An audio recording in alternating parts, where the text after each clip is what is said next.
बचत दिनाचा विजय असो. मराठवाडा मुक्ती संग्राम दिनाच्या 76व्या वर्धापन दिनानिमित्त जिल्ह्यातील तमाम नागरिकांना सर्वप्रथम मी शुभेच्छा देतो.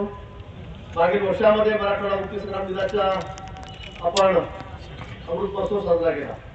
संपूर्ण मराठवाड्यामध्ये आज ध्वजवंदन होत असून या औचित्याने मुक्ती संग्रामात ज्यांनी आपले सर्वोच्च बलिदान दिले त्या शहीदांना मी मनपूर्वक अभिवादन या ठिकाणी करतो.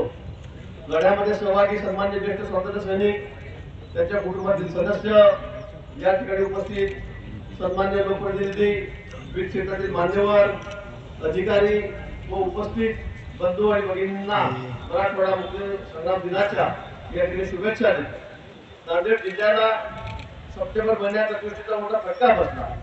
मी या भागात 2 वेळा येऊन पाणी गेली. अतिवृष्टीमुळे काही ठिकाणी पूर परिस्थिती निर्माण झाली, जानमालाचे मोठे नुकसानही झाले. या परिस्थितीत आम्ही व्यापक प्रमाणामध्ये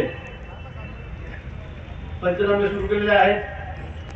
आठवडाभरात पंचनामे पूर्ण होतील. पंचनाम्यानंतर शेतीच्या नुकसानीसाठी विनाविलंब आम्ही मदत करणार आहोत. या सरकारने नुकसान भरपाई करण्यात कधी वेळ लावणार नाही. समस्या, आपत्ती आणि संकट कोणते असू दे, तातडीची मदत आणि मानवी संवेदना जोपासून सहाय्य केले आहे.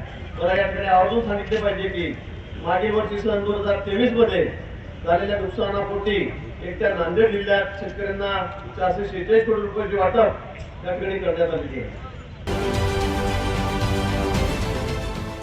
देश विदेशातील प्रत्येक घडामोडींचे लाईव्ह अपडेट मिळवण्यासाठी आता साम टीव्हीच्या सर्व सोशल मीडिया प्लॅटफॉर्मला लाईक, फॉलो आणि सबस्क्राईब करा. तसंच सर्व नोटिफिकेशनसाठी बेल आयकॉन प्रेस करायला विसरू नका.